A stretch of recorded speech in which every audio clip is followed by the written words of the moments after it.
Well, hello there, marketing friends.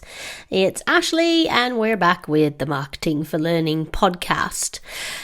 I'm here this week because I want to talk about Learning at Work Week. Any of you guys that follow me on LinkedIn will have seen I put a post up about this yesterday. I have kind of mixed feels about Learning at Work Week, if I'm being entirely honest, and that's because I don't know whether it's doing us any favors. So I want to just spend 10-15 minutes chatting through Learning at Work Week. Is it something that's good for us in L&D? Is it something that we should be doing marketing around? Or is it just setting us up to fail? Looking forward to discussing it with you guys because I am just winging it. Okay, so Learning at Work Week, if you guys aren't familiar, I don't even know why it exists, where it's come from. I kind of feel like it's a hallmark holiday for learning and development. Someone somewhere stuck their fingers in the air and said, hey, we should have a week dedicated to learning in the workplace. Well, that's cool, but we're all kind of learning all the time at work, so that kind of feels like a bit of a misnomer. Anyways, but I digress. So my issues with Learning at Work Week kind of spur from being in this industry for, over a decade now. And historically, I would often see Learning at Work Week be the only time that L&D would think about marketing and communications. Suddenly well, we've got this week where everybody clearly wants to do learning. So let's do loads of promotion around it and get people learning. So that makes perfect sense. Look, it's better than nothing. But I will delve into why I think that's problematic anyways later. But I think more recently, obviously, the narrative and agenda around marketing and its importance within L&D has become more prominent. And I think we're starting to realize that this is something we should be doing a bit more of. But Learning at Work Week still seems to captivate learning professionals in terms of this is a great opportunity to do some marketing. But is it? Okay, there's two ways you can look at Learning at Work Week. You can look at it like a lot of people do as a single entry point to learning and development, a single week of marketing and communications activities, a single opportunity to increase marketing and communications and get people engaged with learning. That's one school of thought. If I do a lot of marketing around Learning at Work Week, people are going to start using my learning. I'm going to get people more aware of what it is that we offer, and eventually they're just going to start learning because of that. My engagement problems are fixed. Woohoo! Magic. The other school of thought, and some people actually commented this on my LinkedIn post, and I think is the more valuable of the two approaches, and that is using the event, i.e. the week itself, as a marker within a campaign. So either using it as part of a campaign, so, a beginning, and maybe, the middle of the campaign is the event, the week, Learning at Work Week. But you're still investing a lot of energy way before the event itself to get people excited, pique interest, build momentum, ensure you're not starting marketing and communications from a standing start. We know how difficult that is. But then also ensuring, of course, that once you've finished that event, that week, that the marketing doesn't just fall off the edge of a cliff and die a sudden, sad and painful death. If it's playing a role in a bigger campaign, I think things like that can really work. So let's have a look at these two different approaches and discuss what might work and what might not when it comes to marketing and using Learning at Work Week as part of a marketing initiative.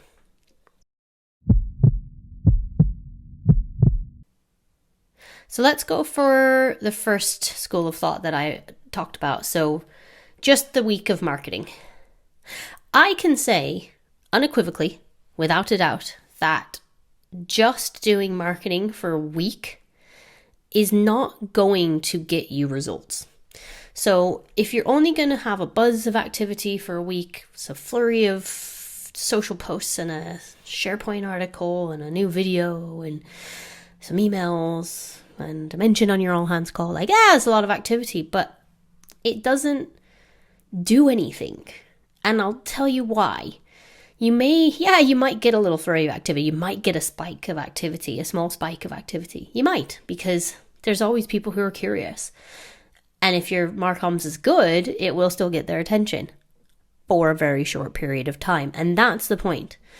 If your ultimate goal is to build better engagement with learning, change learner behavior, i.e. influence how they interact with learning, build learning habits, build better behaviors around learning, whilst also shifting attitudes and building trust with audiences, that's not accomplished in a week.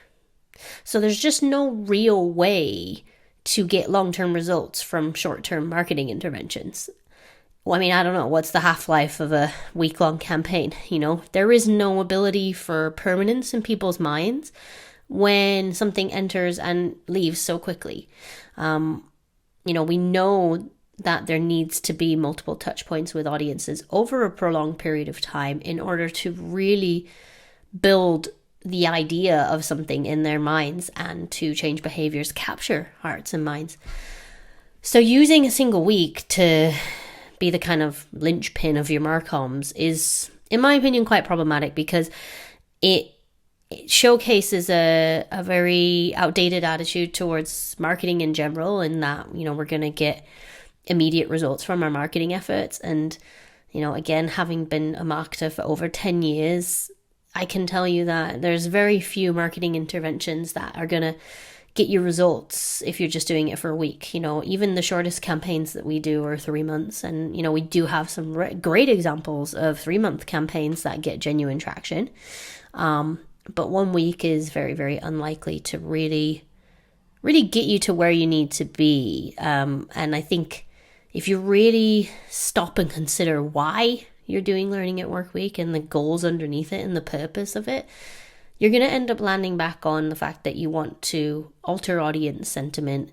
You want to get people more engaged. And therefore, you need to expand beyond that week. The much better approach is using Learning at Work Week as part of a bigger strategy or part of a bigger piece of the pie. And that's because you can then have that longevity. You can have a campaign that's at least 3 months, but maybe more like 6 or 12 even. Maybe some of these learning events sit within it, one of which is Learning at Work Week. I personally don't see why we latch on to this specific week. Like, if you want it to be in September because that suits your organization better and you build your strategy around that, then why not? I genuinely feel like someone arbitrarily selected a week in May to be Learning at Work Week, but you can make it whatever you want. You can call it something else. You can take the idea of Learning at Work Week, but make it work for you. But make sure that you're building consistent comms around that piece, and it is not just that 1 week of activity, And if you are going to use Learning at Work Week as the big kind of precipice of everything, just make sure that you're building that momentum and that you're having that peak and, that rise in comms and then that, back down. So yes, there might be a bigger increase of activity in comms around the time of the event, but it shouldn't ever stop. There shouldn't ever be silence. When we talk about hum, sing, shout, it should be humming in the background at the very least at all times. So I don't think that we need to entirely throw Learning at Work Week out and put it in the sea, but I do think that we need to take a moment, have a pause, and consider why. Why are we doing this? What's the purpose of it? What are we trying to achieve? If you answer that last question first, I expect you'll probably come to a conclusion that just doing a week's marketing isn't gonna help you actually accomplish those goals. And therefore, you've got to zoom out, you've got to do a bit more strategy, you've got to do a bit more planning, and you've got to think big picture in terms of how you can influence audiences' behavior and how you can really, really engage with them over a period of time. If Learning at Work Week plays a role in that, fantastic. But make sure it's factored into other things. Don't just jump on the bandwagon because it's there, because it's just not going to get you where you want to get to, at least in my opinion. Of course, I'd love to hear from anybody who has had success with just doing marketing for a week. Like I said, in my experience, I haven't seen it myself, but I would, if you've done benchmarking and you've done a week-long campaign around Learning at Work Week and you genuinely have improved results as a consequence of that, then ping me, because I would love to chat with you. I love being proven wrong. I love challenging my own beliefs as well, and my own understanding and knowledge of marketing and how things work. So if you're having success, please come and tell me, because I am not, guys, listen, I am not always right. Don't tell my husband. But yeah, I think Learning at Work Week, it has its pros and cons. To me, there's more cons than pros, and I think we can almost be more strategic when we don't have this time constraint or this random May date that we've got to stick to. We can build out things that are relevant for our organization. We can rename it to fit in with the idiosyncrasies of our culture, and they just think there's a lot more opportunity. So take the idea of Learning at Work Week and build a proper marketing campaign around it. Build messaging that suits your organization. Build out assets and taglines that are targeted at your personas.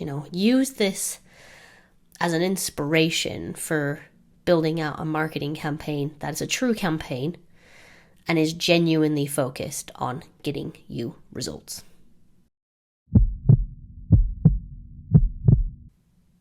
All right, so that's it from me, guys. Another week. I wouldn't quite call this an Ashley rant. I'm not ranting. I just don't know how I quite feel about Learning at Work Week. It gives me the mixed feels. I don't like it, if I'm entirely honest, but I do think there are opportunities if we do it right. Just to give you guys an update, I will still be on the podcast, but you might not hear my voice as much for the next couple of months, because if you don't know, I'm 34 weeks pregnant. I'm hoping to go on mat leave at the end of the month and take more than the 2 months I did with my son. And so I will occasionally record a podcast and whatnot, but you're probably likely to hear more of Han's voice for the next couple of months, just whilst I figure out how to navigate life with 2 children. Wish me luck. Okay. As always, guys, thanks for tuning in. Thanks for being my compadre on the journey that is marketing for learning. Lots of love, and I'll be back soon. See you later.